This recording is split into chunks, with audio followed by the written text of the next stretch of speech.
Parliament sessions కు ముందే political equations మారుతాయనే దిశగా సంకేతాలు వస్తున్నాయి. ఇప్పటికే టీఎంసీ శివసేన నుంచి ఎంపీలను ఎన్డీఏ వైపు మళ్లించిన బీజేపీ ఇదే తరహా రాజకీయం ఎన్సీపీ పైన ప్రయోగించబోతోందని ప్రచారం సాగుతోంది. దానికి నిదర్శనమే Maharashtra deputy CM Eknath Shinde, NCP అధినేత శరద్ పవార్. మరి నిజంగానే మహారాష్ట్రలోనూ లెక్కలు మారిపోతాయా?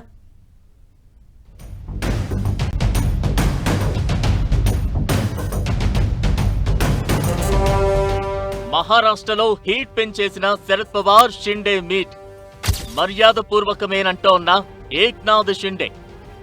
పవార్ ఎన్డీఏలో చేరుతారనే ప్రచారం.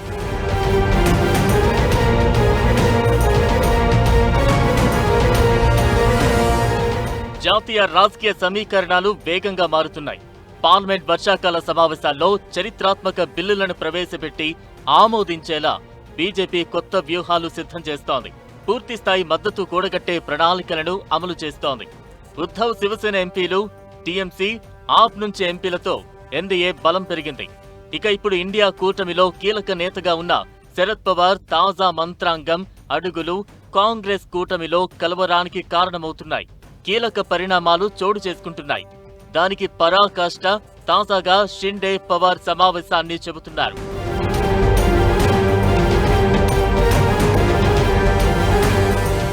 ఈ డెవలప్మెంట్ కాంగ్రెస్ కూటమికి షాక్ ఇస్తోంది. మహారాష్ట్ర, కర్ణాటక సరిహద్దు వివాదంపై ముఖ్యమంత్రి దేవేంద్ర ఫడ్నవీస్ అధ్యక్షతన కీలక సమావేశం జరిగింది. మహారాష్ట్ర అసెంబ్లీలో జరిగిన ఈ సమావేశంలో ఎన్సీపీ, ఎస్పీ అధినేత శరద్ పవార్ పాల్గొన్నారు.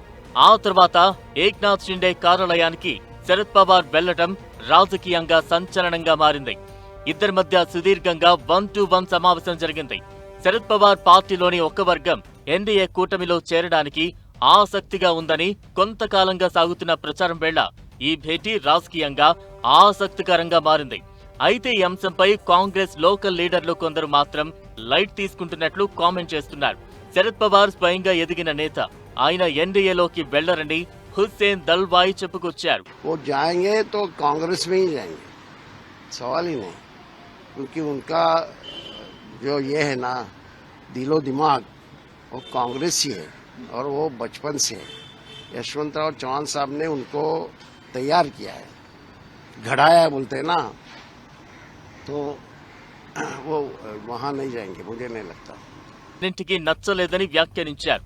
కేంద్ర మంత్రి అథవాలే మాత్రం శరద్ పవార్ ని చాలాసార్లు ఎన్డీఏలోకి ఆహ్వానించామని, పార్టీ మారిన వారిని ద్రోహులుగా ముద్ర వేయడం కరెక్ట్ కాదని సంజయ్ రౌత్ కు సూచించారు. एनडीए में आने के लिए अनेक बार साफ नकार दिया था, लेकिन अगर मैंने अनेक बार ऑफर दिया था, मैंने बात किया था कि भाई शरद पवार जी ने एनडीए में आना चाहिए, पर शरद पवार जी 2014 में अगर एनडीए में आते थे तो शायद शरद पवार जी देश के राष्ट्रपति भी बन सकते थे, लेकिन शरद पवार जी आए नहीं. हमने उनको बताया था कि भाई जॉर्ज फर्नांडिस, नीतीश कुमार और शरद यादव, ममता बनर्जी ऐसे सब लोग एनडीए में आए थे, लेकिन पवार साहब ने नकार दिया था. పవార్ షిండే సమావేశంలో ఏం చర్చించారనే విషయం బయటకు రాలేదు. అయితే శరద్ పవార్ త్వరలో ఎన్డీఏలో చేరుతారని, ఆయన కుమార్తె సుప్రియా సూలేకు కేంద్రంలో మంత్రి పదవి వస్తుందనే ఊహాగానాలు మొదలయ్యాయి. దీంతో పార్లమెంట్ సమావేశాలకు ముందు చోటు చేసుకునే రాజకీయ సమీకరణాలు ఆసక్తికరంగా మారుతున్నాయి.